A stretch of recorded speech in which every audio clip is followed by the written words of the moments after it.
Terima kasih Bapak. Yesus, Yesus kau segalanya Bapak. Hanya kami Tuhan, pada saat ini kami bersama-sama menghadap kehadirat-Mu. Kami bersama-sama sehati ya Tuhan. Kami ingin mendengar apa yang menjadi isi hati-Mu di dalam kehidupan kami hari ini Tuhan.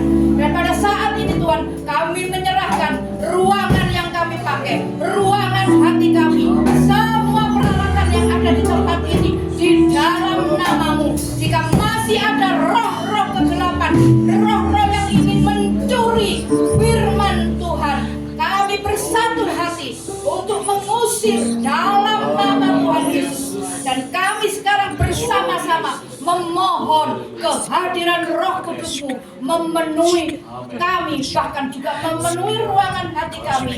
Dan biarlah Tuhan, kami siap akan mendengarkan firman-Mu. Bersabdalah kepada kami. Terima kasih Tuhan, terima kasih Bapa, terima kasih Roh Kudus. Dalam nama Tuhan Yesus kami sudah berdoa. Haleluya. Amin. Amin. Silakan duduk.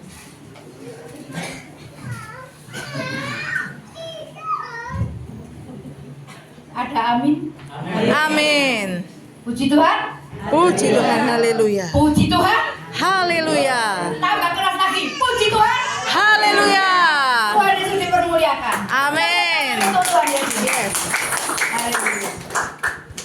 Saudara, saya bersyukur kalau Bapak Ibu Gembala di tempat ini sudah memberikan izin, bahkan satu berkat yang saya terima di usia yang bertambah muda,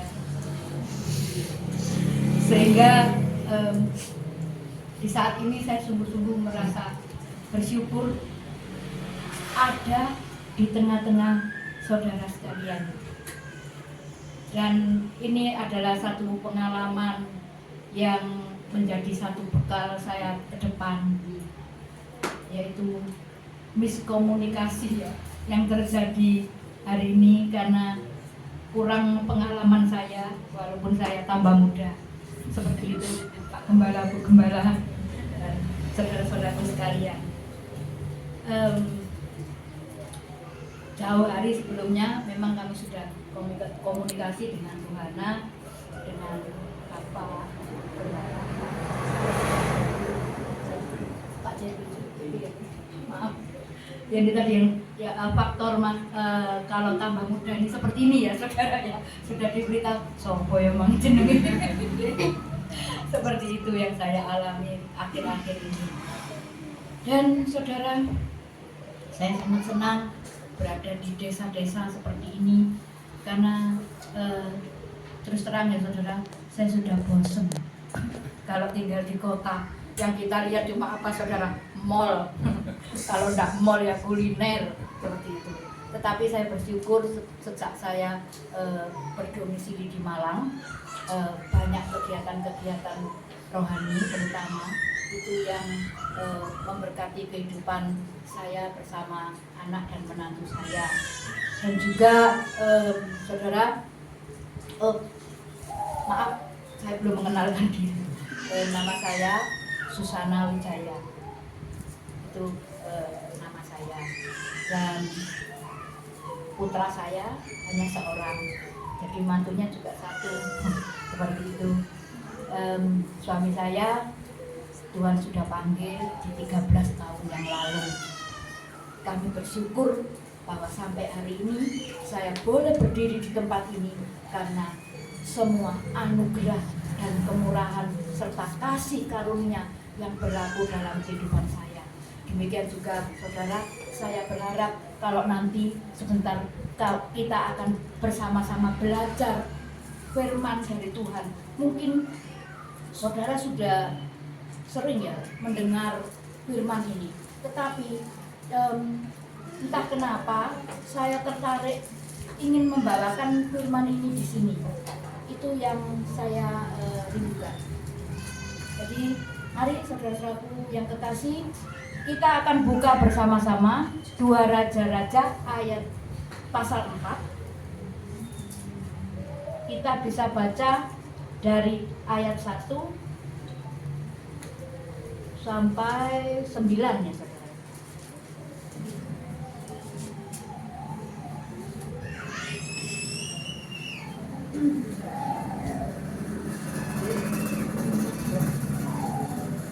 Kalau sudah menemukan 2 Raja-Raja 4 ayat 1, mungkin bisa dibantu ya. Ada dibantu untuk di sini.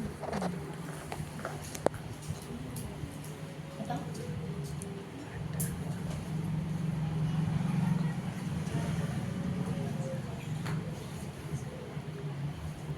Atau bagaimana? Bisa dibantu di sini atau langsung ngomong?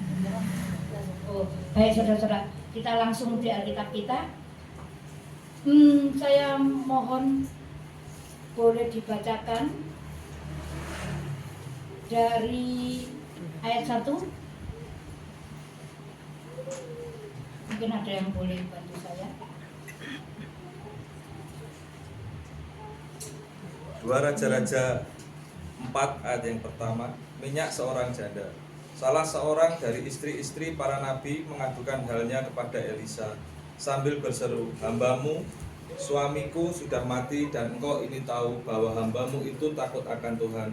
Tetapi sekarang penagih hutang sudah datang untuk mengambil kedua orang anakku menjadi budaknya." Lanjut lagi. Jawab Elisa kepadanya, "Apakah yang dapat kuperbuat bagimu? Beritahukanlah kepadaku apa-apa yang kau punya di rumah." Berkatalah perempuan itu, "Hambamu ini tidak punya sesuatu apapun di rumah, kecuali sebuah buli-buli berisi minyak." Lalu berkatalah Elisa, "Pergilah, mintalah bejana-bejana dari luar, daripada segala tetanggamu. Bejana-bejana kosong, tetapi jangan terlalu sedikit." Baik, saudara perhatikan yang ayat 3. Boleh kita baca bersama-sama. Duduk enggak apa-apa ya. Atau mungkin biasanya berdiri. Berdiri. Baik, silakan. Kita sama-sama berdiri untuk yang ayat ketiga ya. Ayat yang ketiga. Sudah siap? 2, 3. Lalu berkata Elisa, "Pergilah, Mintalah bejana-bejana dari luar, daripada segala tetanggamu, bejana-bejana kosong, tetapi jangan terlalu sedikit. Amin. Silakan. Kita step by step ya. Jadi pastinya banyak yang sudah tahu ya. Seorang miskin ini dia mempunyai hutang, ceritanya seperti itu. Kemudian dia bertemu dengan nabinya, Nabi Elisa. Dan pada saat nabi ini mendengar cerita dari ibu yang miskin ini tadi punya hutang seperti itu, kemudian Nabi Elisa ini menghampiri dari ibu yang miskin ini, dan Nabi Elisa bertanya kepada ibu ini, "Apa yang kamu punya di dalam rumahmu?" Ibu ini mengatakan, "Nabi Elisa, kami ini tidak punya apa-apa. Cuma yang kami punya 1 buli minyak." Ya, jadi yang disebut 1 buli itu saudara, sebenarnya kalau ini terlalu besar ya saudara. Ini lebih kecil, seperti minyak kayu putih yang ukuran agak besar. Sebesar itu, kalau saya boleh perjelas ya soal besarnya. Nah, Pak, ini untuk membayangkan dan untuk membawa apa sih maunya kok kita disuruh membayangkan soal 1 buli minyak. Karena saudara, Nabi Elisa bilang sama janda ini, "Kalau kamu tidak punya apa-apa, hanya 1 buli minyak ini, sekarang kamu pergi ke tetangga, minta bejana-bejana." Terus dikatakan apa? "Tetapi jangan terlalu sedikit." Maksudnya apa? Sing akeh. Serakah ya saudara. Tapi itu katanya Nabi Elisa. Dan itu pun Nabi ini juga diberi mandat oleh Tuhan. Kenapa ditekankan di sini? Tapi jangan terlalu sedikit. Nah, kalau ini ajaran dari Tuhan, kita juga ayo ikut. Minta sesuatu itu jangan sedikit. Biasanya saudara, Kalau kita mau minta sesuatu kepada Tuhan, sungkan toh Bu kalau mau minta banyak-banyak. Ya iya sih sebenarnya. Tetapi ini diajari Tuhan. Saudara mau ikut aturan yang ada di umum ini, yang dimana kita tinggal, atau saudara mau ikut aturannya Tuhan? Kira-kira mana? Tuhan. Minta banyak atau minta sedikit? Banyak. Minta banyak saudara. Jangan khawatir, wah berarti saya serahkan. Nah, karena Tuhan sudah ngajari kita, janda miskin ini disuruh mengumpulkan bejana-bejana itu jangan terlalu sedikit. Maksudnya apa? Sing akeh, yang banyak mengumpulkan bejana itu. Itu ajaran dari Tuhan. Dan juga ada satu pengertian dari pelajaran seorang janda ini. Selalu Tuhan itu kalau menolong kita, dia itu tidak lihat donyamu piro, terus dulurmu yang kaya itu berapa, atau bapakmu, ya keluarga, ada tau ya dari keluarga kaya memang itu donyone berapa, piro akeh. Tidak pernah Tuhan mengajar kita seperti itu. Atau kalau kita dalam keadaan kekurangan, nango tonggo, utango, maaf ya, tidak pakai nyender ya saudara. Ini memang ada di sini. Nah terus bagaimana? Ya itu yang disampaikan Nabi Elisa, minta bejana-bejana di tetangga-tetanggamu, tapi jangan terlalu sedikit. Minta yang banyak, minta yang sing okeh, minta yang akeh pokoknya. Seperti itu.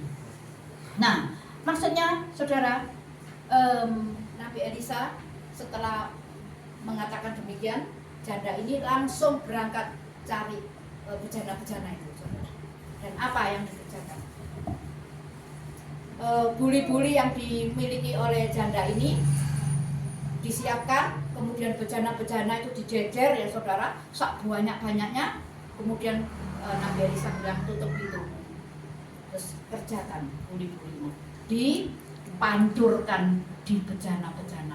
Bejana satu, ya lama loh saudara, mancur no segini, ini lumayan agak banyak. Itu buli-buli, bayangkan saudara, lama. Itu menandakan apa? Itu satu proses saudara, nggak langsung minta, langsung ting dapat. Nggak seperti itu kalau Tuhan mengajarkan, tetapi melalui proses. Jadi mancur, harus telaten melalui proses itu, nunggu sampai penuh. Setelah penuh bejananya, pindah lagi bejana yang satu dijejer lagi, terus sampai pada akhirnya bejana itu habis dan semua terisi oleh minyak. Bejana itu bagaimana pada saat dipancurkan seperti ini? Nanti kalau saudara sampai rumah boleh dilanjutkan ya pembacaan firman ini.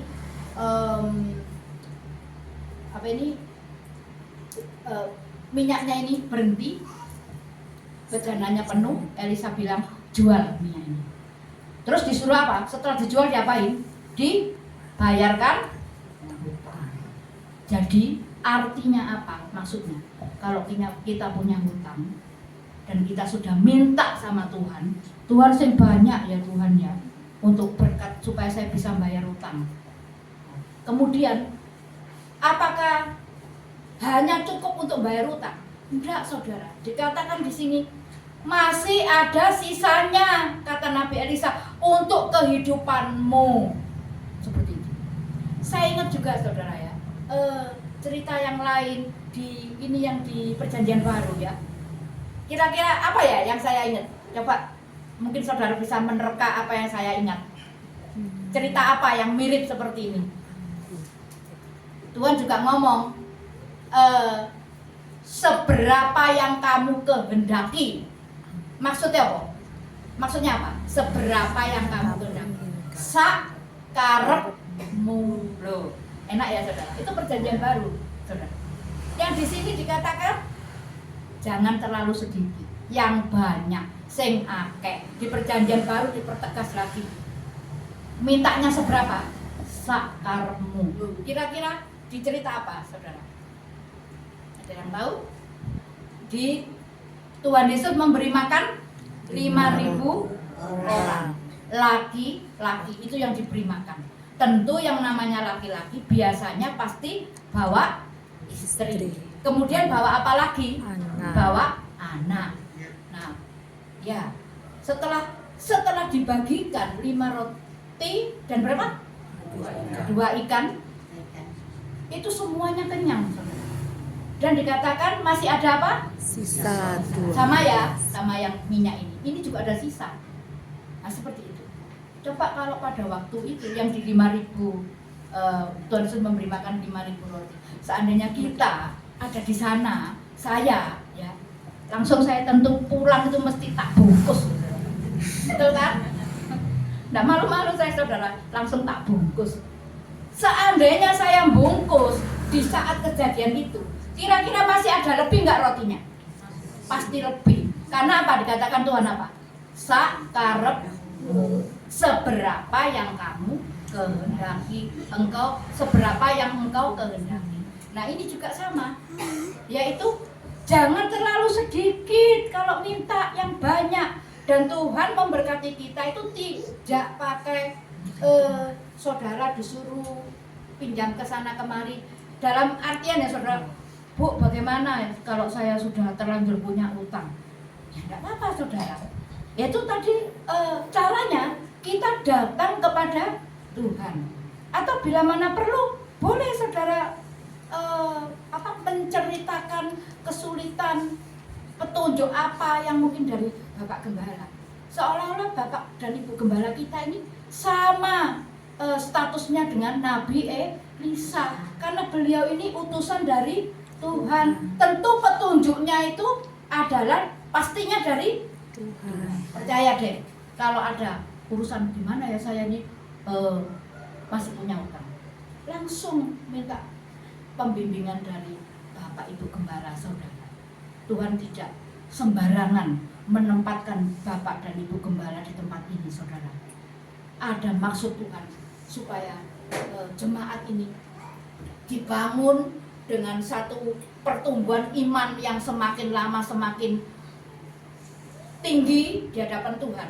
Karena saudara, kalau saudara mulai belajar beriman itu, biasanya Tuhan tuh memberikan latihannya itu belum besar-besar seperti itu saudara. Tapi kalau begitu saudara melewati step berikutnya, itu akan lebih besar lagi, kencang lagi kita berdoanya, juga lebih singkat waktu yang Tuhan berikan. Jadi maksudnya lebih singkat itu begini, sudah lama kita menantikan proses ini, tetapi di detik di mana saudara membutuhkan berkat yang saudara harapkan, biasanya Tuhan itu besok pagi sudah hari H harus digunakan uang itu. Belum ada saudara. Tetapi jam, misalnya saudara dibatasi dengan jamnya bank seperti itu kan, jam 2 setoran terakhir, sampai jam 1 lewat 45 menit itu belum ada. Apa ndak ndredeg saudara? Itu kalau kita diberi iman yang lebih besar lagi sama Tuhan. Jadi tidak sembarangan saudara, oh anak ini tak kasih iman yang itu tadi sudah jam 1.45 padahal setoran jam 2 itu sudah tutup. Seperti itu. Sebelumnya belum dilatih saudara. Oh ya tidak berani, Tuhan tidak mungkin ngasih seperti itu saudara. Jadi benar-benar apa yang Tuhan tempatkan dalam hidup kita, iman yang Tuhan berikan kepada kita itu sesuai dengan wadah kita, kapasitas kita ini bagaimana.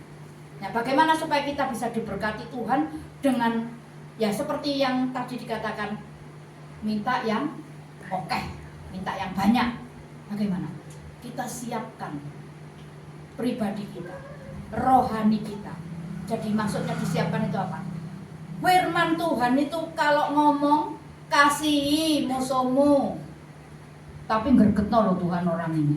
Saya tuh gak bisa tuh, aduh, udah tak jambak. Katanya orang perempuan gitu ya, gemes gitu ya, mau dicakar gitu mukanya. Tapi saudara, Tuhan bilang apa? Tetap mengampuni, tetap mengasihi. Berapa kali kita mengampuni?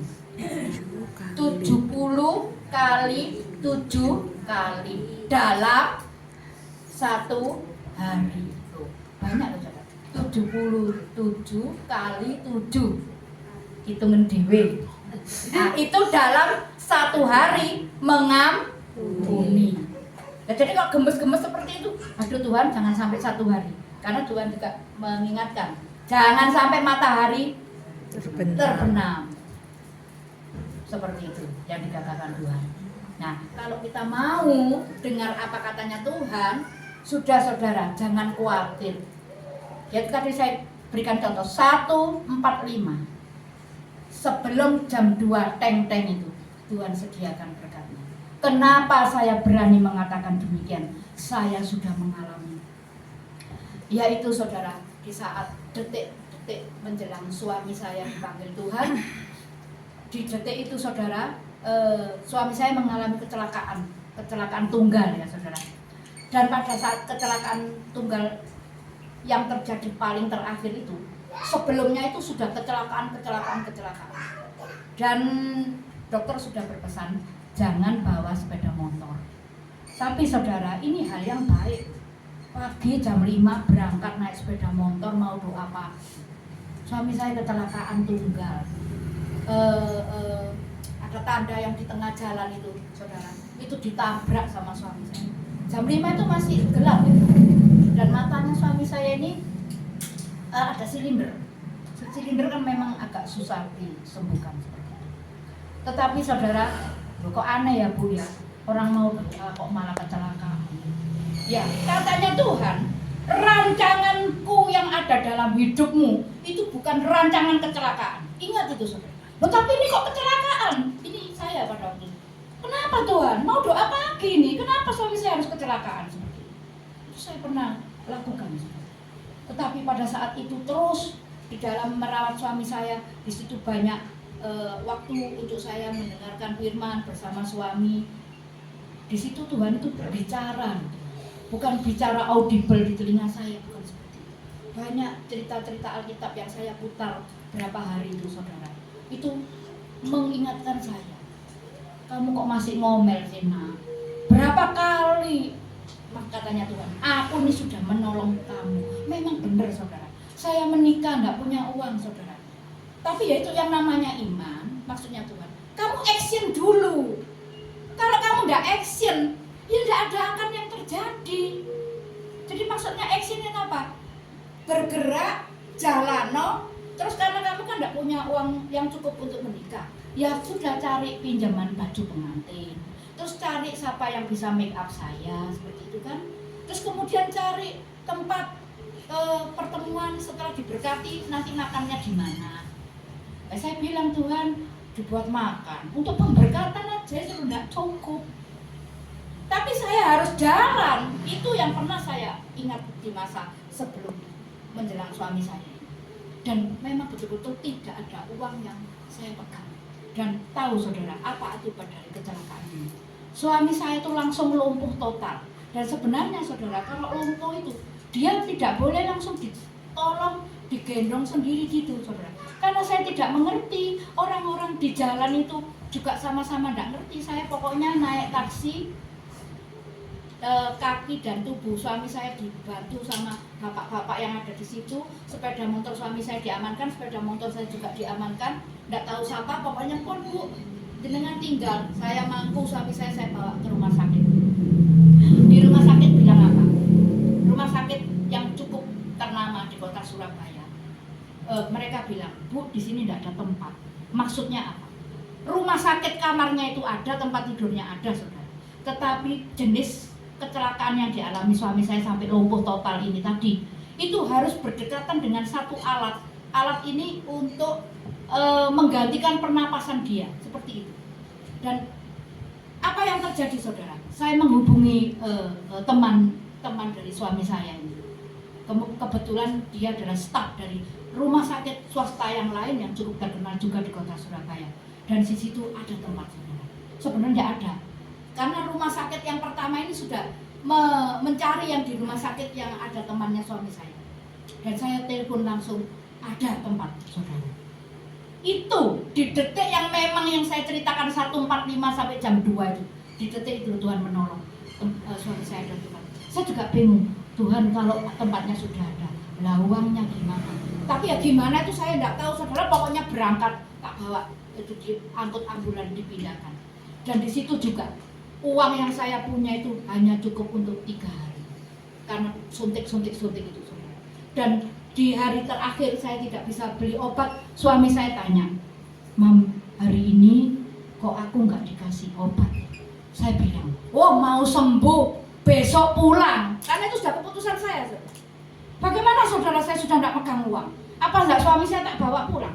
Harus saya bawa pulang. Saya percaya, tidak tahu caranya Tuhan bagaimana, ini lumpuh pasti ada jalan dan cara untuk saya.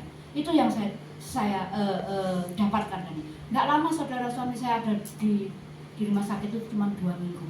Dan di detik terakhir itu pun ada satu temannya sebelum 2 minggu itu memberikan sejumlah uang yang cukup besar. Itu habis saudara, dalam 3 hari sampai ke 2 minggu, jadi 11 hari itu habis. Kalau boleh saya sebutkan nilainya itu 22 juta di tahun 2012. Dan di akhir meninggalnya itu, saya dengan anak sudah rundingan toh, kan ini belum boleh dibawa pulang saudara. Uang sekian itu habis. Saya cerita sama anak saya, terus papa mau dibelikan peti apa? Nggak ada. Nanti mama mau minta di peti mati Aryo di Surabaya itu ada ya itu tadi bisa minta peti gratis.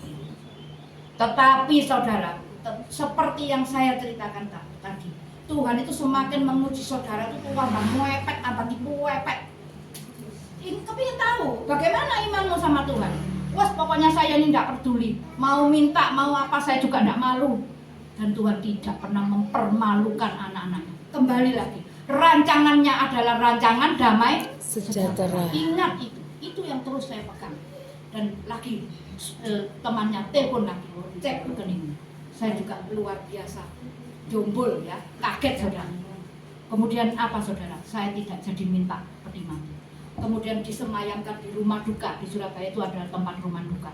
Itu dari rumah duka sampai peti yang saya beli masih belum dibayarkan. Ada saudara tanya, ini peti, ini rumah duka dan sebagainya. Terus saya ditanya, oh ya ini mau dibayar. Dan saudara tahu 2 hari 3 malam, 3 hari 2 malam ya di rumah duka itu. Kotak seperti kotak perpuluhan ya saudara. Itu amplop duka itu saudara. Pagi sampai siang dimasukkan ke peti itu, muncul gini saudara. Kenapa? Penuh. Nah habis siang diambil lagi, malam muncul lagi gini saudara. Jadi 1 malam itu saya sudah tidak mau berhitung uang, dikereseki sudah taruh. Berangkat lagi di hari terakhir, malam kedua itu yang memang full-fullnya itu ya ditaruh lagi. Jadi kami berdua dengan anak ini, waktu itu saya belum mantu, kami tidur di atas uang. Bayangkan kalau Tuhan itu sudah buka jalan. Makanya itu mintanya banyak, yang oke. Pada waktu itu saya tidak bisa ngomong dan juga belum tersingkap. Saya sering mendengar cerita ini sering, tapi tidak tersingkap untuk saya ya. Pengertian saya ini tidak bisa jangkau masalah minta yang banyak. Mintanya seberapa? Sakarmu itu pun juga belum tersingkap dalam hidupan saya. Tapi cuma jalan saking bodoh nekat. Biasa ya orang Surabaya dikatakan bonek, bodoh nekat. Tetapi baik di hadapan Tuhan itu. Yaitu caranya Tuhan. Setelah penguburan dan selesai semuanya saudara, apa yang Tuhan lakukan untuk saya? Saya bisa bayar uang muka rumah dengan uang bukan. Dan pada saat itu saya marah lagi saudara. Apa enggak kurang ajar? Kalau orang dia bilang, mungkin sepong kurang ajar kok, gak kurang-kurang atau tambah seperti itu. Itu saya mau begini, Tuhan kalau seandainya pada waktu itu Tuhan cerita sama saya, nah kamu milih, kamu kepingin rumah atau kamu kepingin kepingin suamimu sembuh? Saya pasti bilang sembuh, seandainya. Loh tapi suamimu lumpuh mau? Ya mau. Kenapa? Itu teman seperjanjian kata Tuhan. Itu adalah kepala saya, imam saya. Saya dijoli rumah, dijoli mobil. Saya tidak kepingin. Saya mau dengan imam yang Tuhan sudah berikan dalam kehidupan saya. Jadi itu ya ibu-ibu ya, sebagai penolong, ingat, jangan pernah meninggalkan suami seandainya mengalami seperti itu. kehidupan saya. Nah, itu yang saya berikan di dalam cerita soal janda yang mempunyai hutang ini. Dan juga tidak perlu saudara cari ke tempat saudara atau tetangga ya saudara. Nanti saudara kalau cari pinjaman di tetangga atau saudaranya saudara misalnya ya, belum tentu mereka ini memberikan utangan, tapi mulutnya sudah kemana mana, se-Indonesia tahu semua. Itu loh saudara. Kalau omongan ditambahi, kalau uang dikantongi, dikurangi, ya betul Bu. Seperti itu. Jadi saudara, kita sama-sama pagi ini mendengar firman Tuhan, kita tetap semangat di dalam Tuhan dan kita percaya minta yang akeh, yang banyak. Tuhan Yesus dipermuliakan. Amin.